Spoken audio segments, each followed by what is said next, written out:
TV Fortaleza, na Casa do Povo, a voz da cidadania.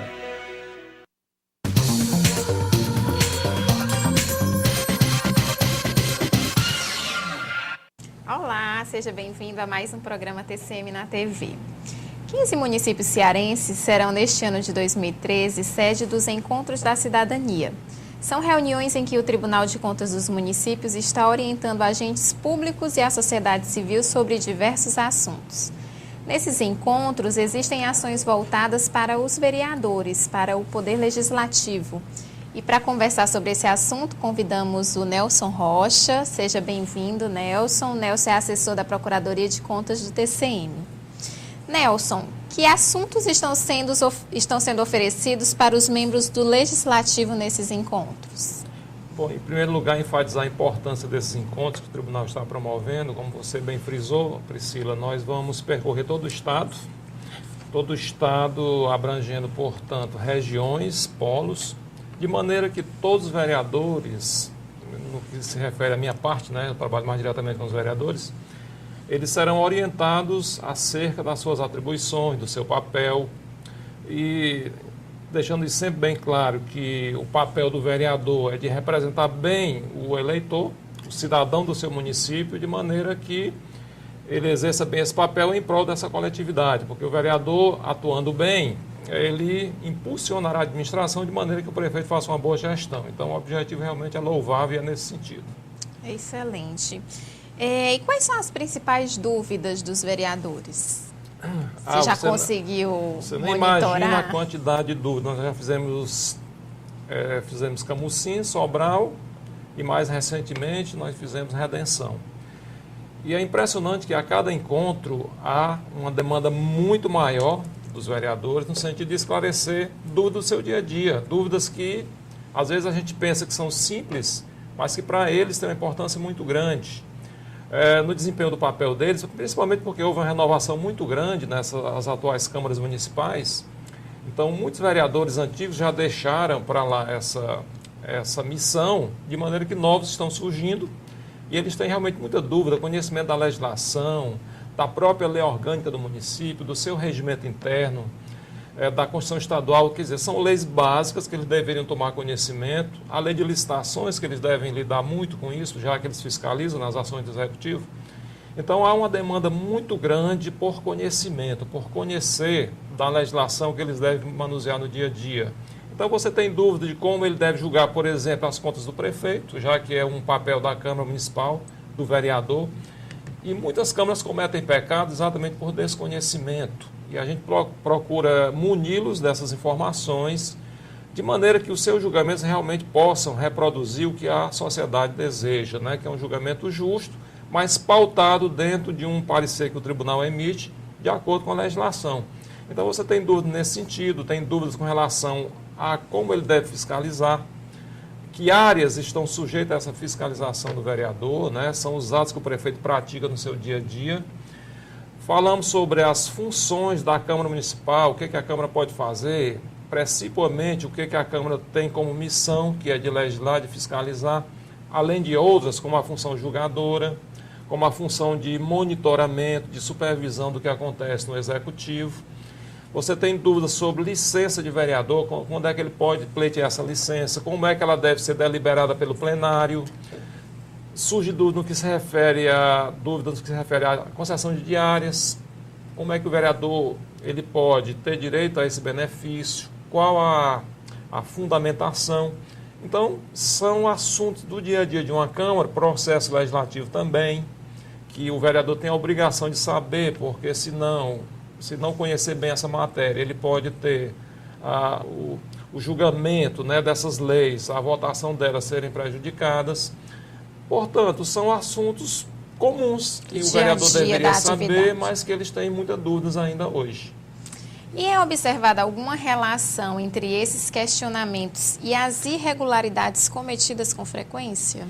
Sem dúvida. A coincidência ela é patente. O que é repassado a nível de teoria, né, de legislação, e quando você compara com a atuação do parlamentar, do seu dia a dia, como eu falei, na apreciação das contas que são encaminhadas ao tribunal, e que hoje o patamar de reprovação ainda é muito grande, né, exatamente por conta desse desconhecimento da matéria que deveria ser de domínio deles, né, que na verdade eles têm essa dificuldade.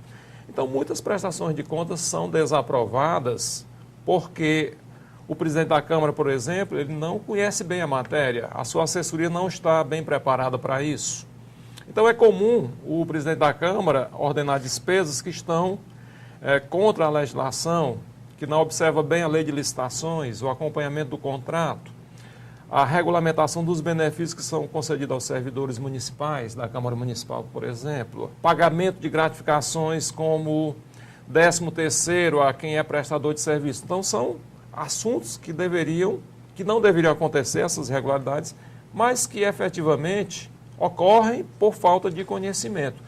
Portanto, o papel do tribunal, nesse momento, é de muni-los, né, os vereadores, os presidentes de câmaras e gestores, para que se previnam esses erros e que eles não voltem a ocorrer, maculando, portanto, as prestações de contas.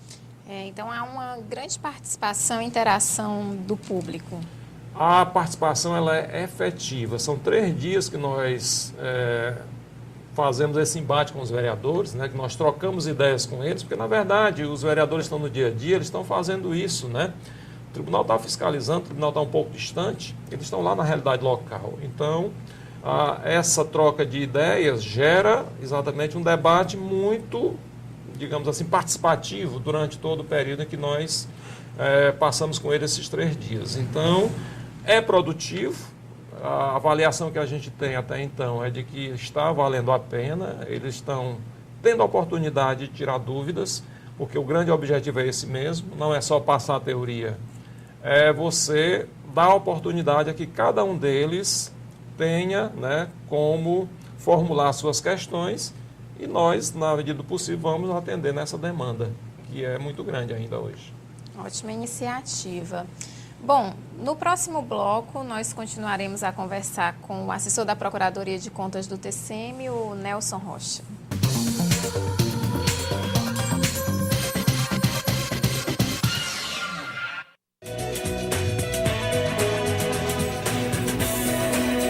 TV Fortaleza, na Casa do Povo, a voz da cidadania. Com o programa de virtualização de processos do Superior Tribunal de Justiça, agora é possível encaminhar petições e acessar processos a qualquer hora, de qualquer lugar. 1 hora? Não, 15 minutinhos dá. O que antes ficava em um tribunal, agora está acessível a todos. Virtualização de processos, porque ter acesso fácil e rápido à justiça é um direito seu. Uma bala separa mãe de filho, irmã de irmão, amigo de amigo, alguém de seu futuro. Mas agora, a luta contra a violência pode unir todos para não separar mais ninguém. Devolva, não use, não tenha. Tire uma arma do futuro do Brasil. Acesse entreguesuaarma.gov.br e saiba onde entregar. Ministério da Justiça, Governo Federal. TV Fortaleza, na Casa do Povo, a voz da cidadania.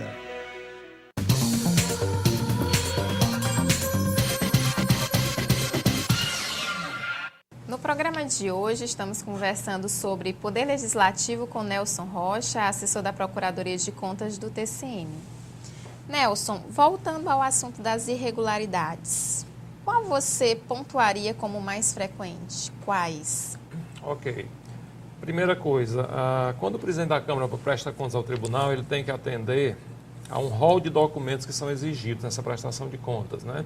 Então vão ser levantados as despesas que foram realizadas durante o exercício, quanto houve de repasse do ODS para que a Câmara funcionasse.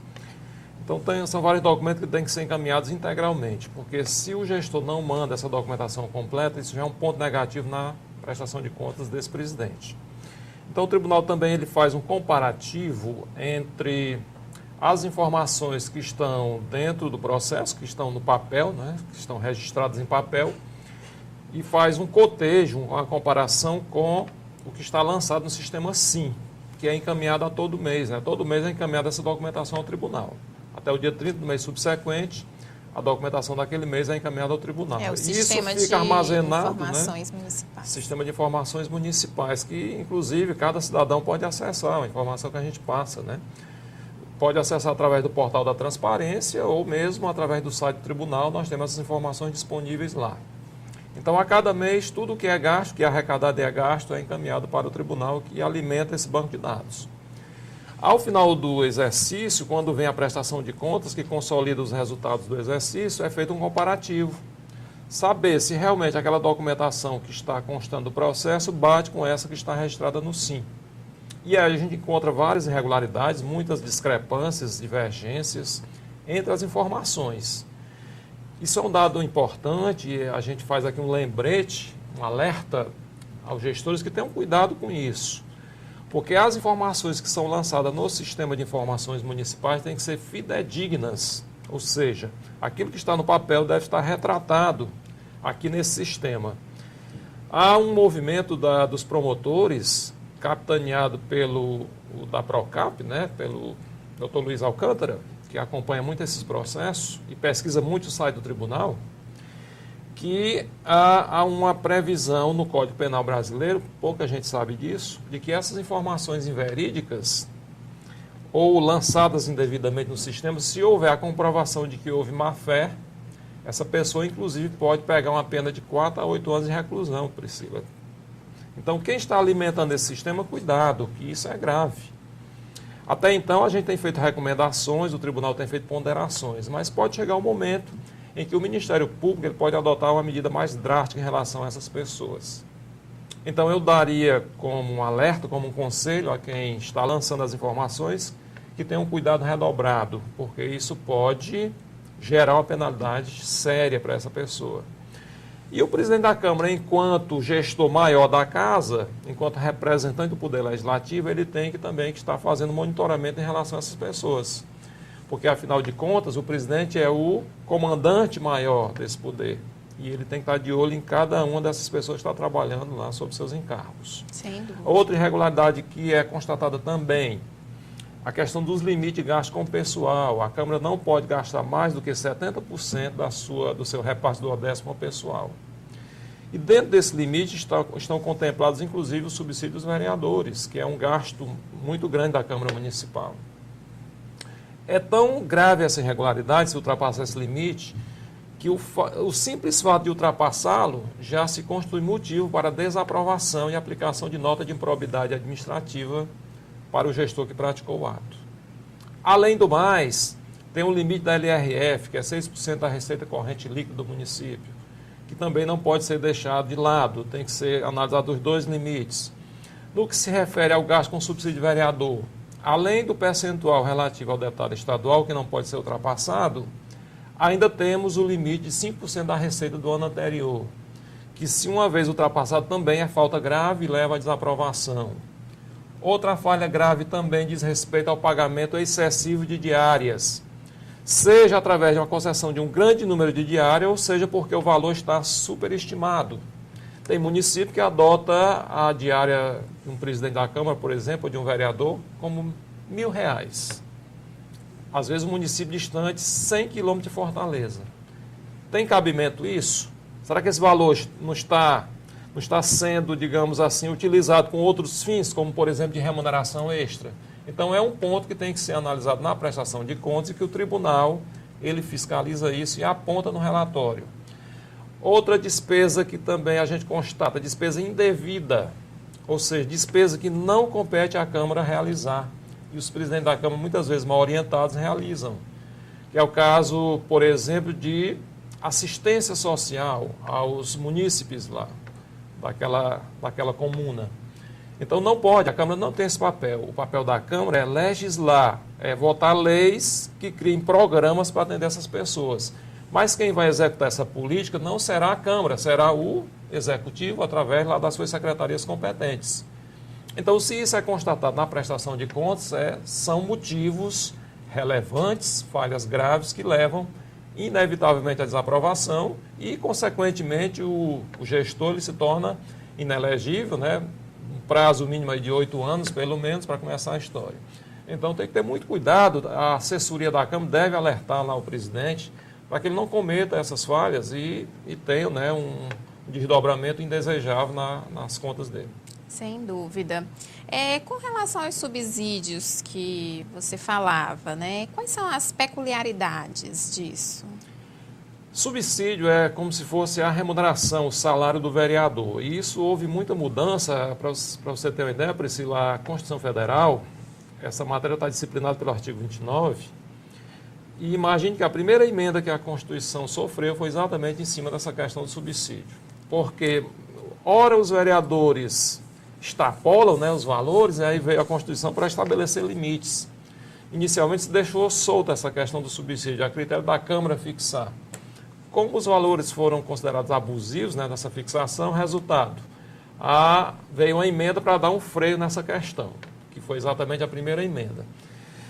De 1988 até hoje, esse artigo 29 já sofreu 4 emendas, sempre no sentido de readequar limites, tanto no que se refere ao subsídio do vereador, como também no que se refere ao repasse à Câmara Municipal. Então, a última foi a 58, se eu não me engano, ela já trouxe novos limites. Ela permitiu o aumento do número de vereadores dentro dos parâmetros que ela definiu e também no que se refere ao pagamento de subsídio. A grande novidade que a gente traz hoje para as câmaras municipais é que mudou o instrumento que fixa essa remuneração, esse subsídio parcela única, e também trouxe essa nova denominação. Agora é subsídio parcela única, ou seja, a única forma do vereador receber vantagens pecuniárias é exatamente através desse subsídio. Ele não pode ter nenhum tipo de gratificação, porque a emenda 19 ela vedou qualquer tipo de gratificação adicional para os vereadores, como também para o presidente da Câmara Municipal. Antes era por resolução a fixação, ou seja, a Câmara iniciava o processo legislativo e concluía, sem a participação do prefeito. E veio essa emenda e modificou.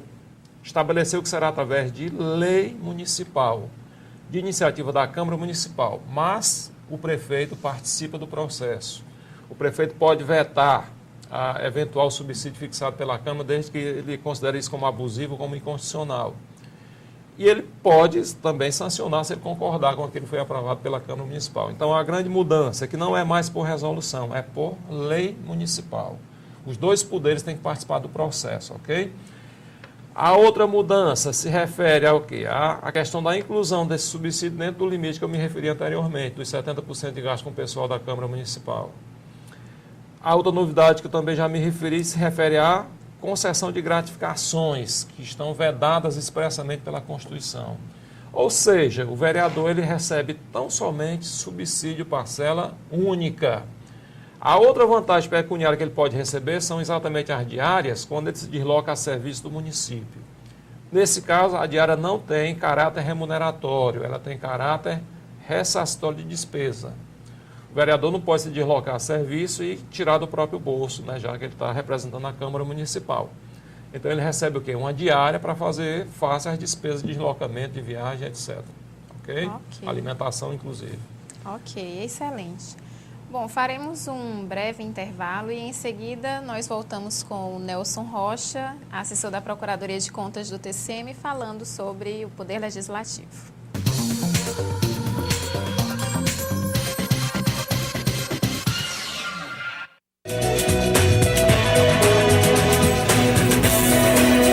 TV Fortaleza, na Casa do Povo, a voz da cidadania.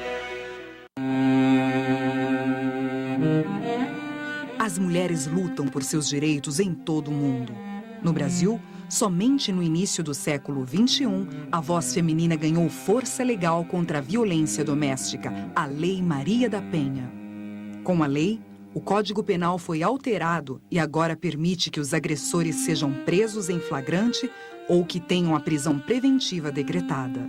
A lei foi batizada com o nome de uma vítima real de agressão. Símbolo contra a violência doméstica, a cearense Maria da Penha Maia lutou durante 20 anos para ver seu agressor condenado. Uma mulher vitoriosa. Agora, você pode conhecer todos os benefícios da lei disponível também na internet. Acesse o site www.cnj.jus.br para saber muito mais sobre a Lei Maria da Penha. Respeito é bom e eu mereço. E meu nome Meu nome é Vitória. CNJ, compromisso com a justiça do Brasil.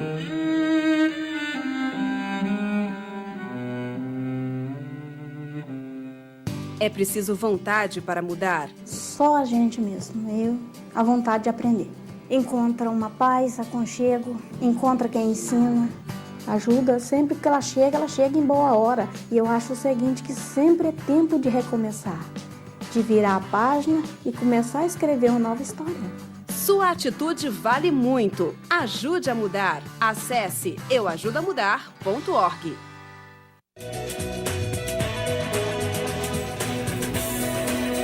TV Fortaleza, na Casa do Povo, a voz da cidadania.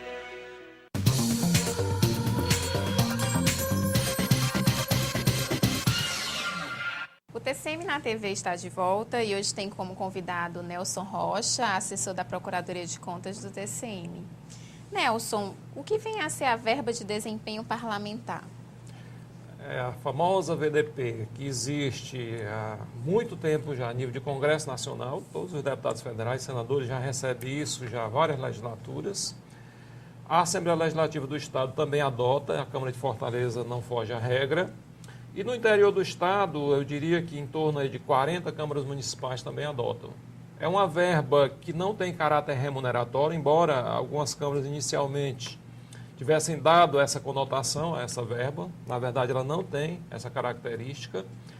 O próprio nome já dá uma ideia, né? Verba de desempenho parlamentar, ou seja, dentro da atuação do vereador, enquanto legislador, enquanto fiscal da administração municipal, né? Dos diversos órgãos do Poder Executivo e da própria Câmara Municipal, ele tem despesas com essa atuação dele, como, por exemplo, a manutenção do gabinete. Tem câmaras que têm os gabinetes tudo organizado, como se fossem vários órgãos da Câmara Municipal.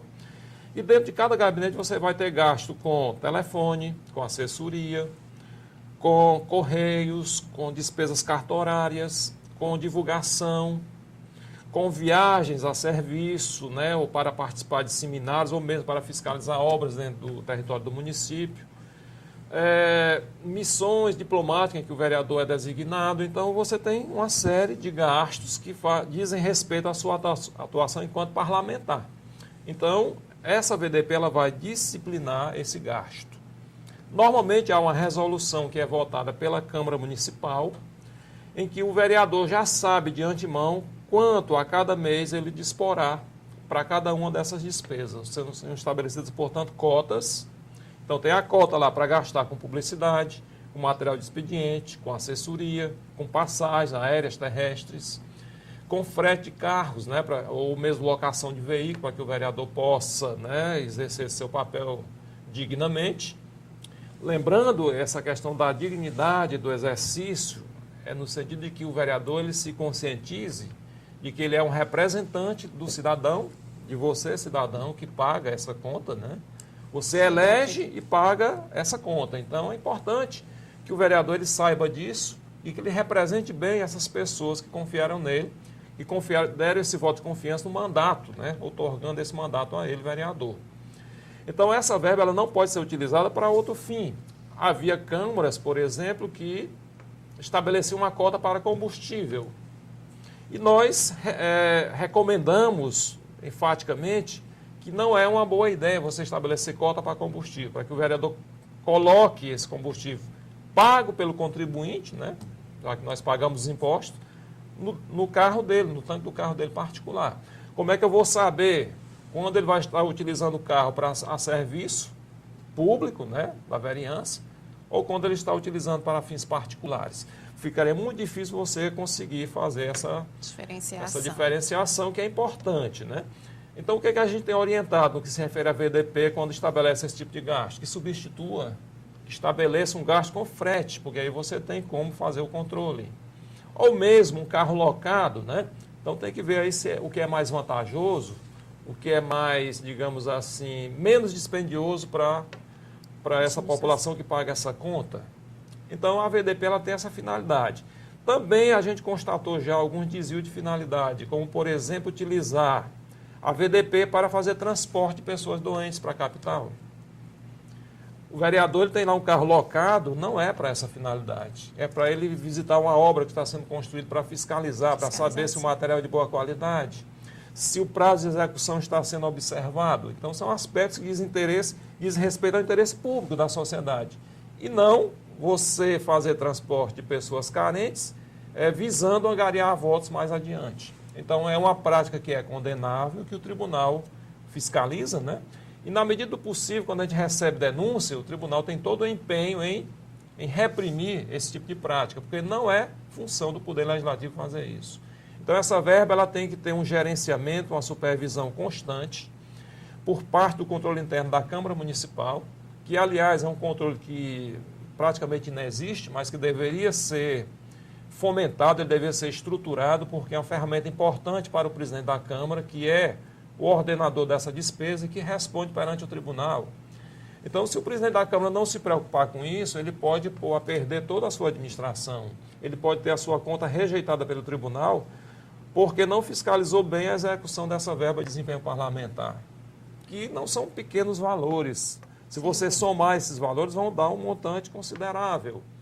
Outra coisa que a gente faz recomendação é que, dependendo do objeto, se ele for comum a todos os gabinetes dos vereadores, e praticamente são, né, material de expediente, por exemplo, fretes, despesas com deslocamento e tal.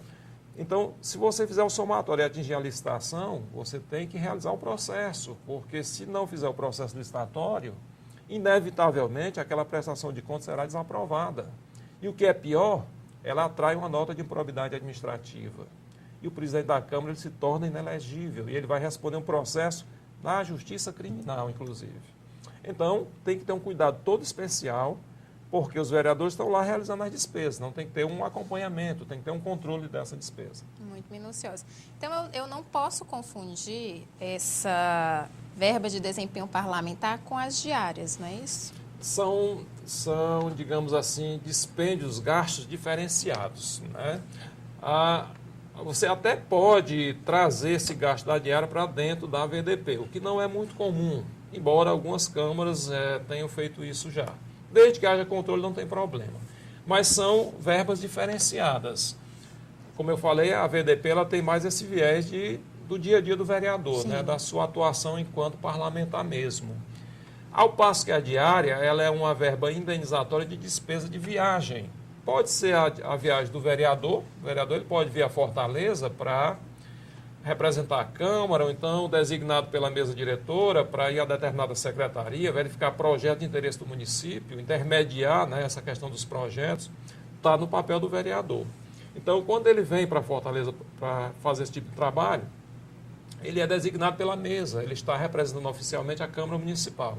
Então, é justo que ele receba esse recurso, que é chamado de diário, que é um benefício, para que ele gaste com transporte, para que ele gaste com hospedagem, com alimentação. Basicamente, a diária serve para isso. Você vê que é um pouco diferente da VDP, né? Sim. Tem outra conotação. O que é importante frisar é que a regulamentação dessa diária ela deve ser bem feita. Primeiro, tem que ter uma lei municipal tratando disso, criando o benefício da diária. Então, tem a lei municipal que estabelece, né, os parâmetros gerais da concessão do benefício. Entre outros aspectos, o número máximo de diária que o vereador pode receber durante o mês, né? Nós temos aí 20 dias úteis, então no máximo a lei poderá estabelecer esse parâmetro. Pode ser 20, pode ser menos, a lei municipal que vai dizer isso. Ela vai estabelecer também o valor, ela pode estabelecer um escalonamento a nível de quilometragem, né? Se o vereador se desloca do seu município para ir a um outro município vizinho, ele não vai pernoitar, não é justo que ele receba o valor cheio da diária. A lei ela pode dizer que ele receberá 50%, já que ele não vai ter o gasto com a hospedagem. Então, são aspectos que a lei municipal ela vai disciplinar e que o vereador, quando vai receber o benefício, o presidente da Câmara tem que observar essa legislação. Outra coisa, nunca o vereador deve viajar por conta própria e, no retorno da viagem, pleitear o pagamento da diária. Porque se ele viajou por conta própria, ele não estará representando a Câmara Municipal. E o presidente da Câmara não está obrigado a pagar esse benefício para ele. E mais ainda, ninguém, nenhum servidor público, nenhum vereador, nenhum agente político deve se deslocar a serviço sem que haja uma portaria baixada. Porque que Deus o livre, que Deus os livre, né? Ou nos livre também, né? Somos servidores públicos. Se nós viajarmos por conta própria, sem a portaria baixada e sofrermos um acidente, nós ficaremos desamparados, né? A nossa família poderá ficar desamparada. Então é importante que se observe essa questão da portaria baixada com antecedência, para que você fique coberto. E que procedimentos legais devem ser observados na criação desta verba? Da VDP? Isso. A VDP é o instrumento legal que a Câmara tem competência, inclusive plena, para fazer exatamente a resolução. A mesa diretora, ela propõe essa resolução, estabelece na resolução quais são as despesas que serão custeadas com essa verba e as respectivas cotas. Então, cada vereador já sabe quanto poderá utilizar durante aquele mês, né, aquela cota X. E as resoluções também dizem o seguinte, que caso o vereador não utilize aquela cota, ele não pode acumular para o mês seguinte. Porque há também câmaras, né, que o vereador, não vou gastar esse mês aqui, mas eu vou, digamos assim, provisionar essa verba aqui, porque a eleição está se aproximando aí. Então, a publicidade, por exemplo, eu vou aqui deixando de gastar nos primeiros meses do ano e eu vou investir mais no segundo semestre, essa questão do gasto com a publicidade, né? Dá uma maior visibilidade à minha atuação já nos meses que antecedem a eleição. Então, para evitar isso, se estabelece na resolução que a não utilização daquela cota respectiva, daquela despesa, ela não poderá ser aproveitada nos meses subsequentes. Então, essa é uma medida moralizadora e que é bastante interessante, né, que cada resolução estabeleça isso. Excelente. Bom, nosso programa chega ao fim. Nós agradecemos a presença do Nelson, que trouxe informações acerca do Poder Legislativo. Nelson, você gostaria de deixar mais algum comentário, fazer mais alguma observação? É só deixar a mensagem para os vereadores de que eles, na sua ação enquanto parlamentar, que eles nunca esqueçam o interesse da coletividade, porque o que a gente vê por aí afora é o vereador se esquecendo disso constantemente. Chega um projeto, só para finalizar e deixar bem um exemplo aqui para o pessoal compreenda, né, principalmente o nosso telespectador. Chega uma verba, por exemplo, Priscila, para construir o hospital da cidade. Não há dotação orçamentária, não há autorização para o gasto. O prefeito manda um projeto de lei pedindo autorização para abrir o crédito especial para criar essa dotação, para que ele possa realizar a obra. E muitas vezes o vereador, por questão política local, porque é da oposição, simplesmente desaprova o projeto que o prefeito mandou. Ele vai estar prejudicando a quem? Ao prefeito ou à coletividade? Lógico que está prejudicando a coletividade. Então é bom que o vereador se lembre disso sempre. Eu estou citando esse exemplo, mas serve para qualquer outro tipo de atividade que ele desenvolva.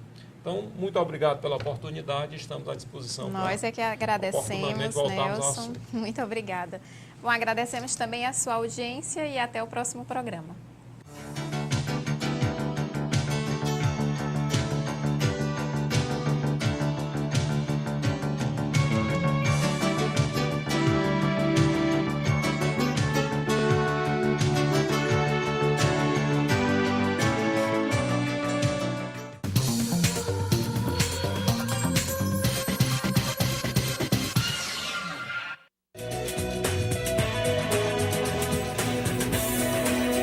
TV Fortaleza, na Casa do Povo, a voz da cidadania.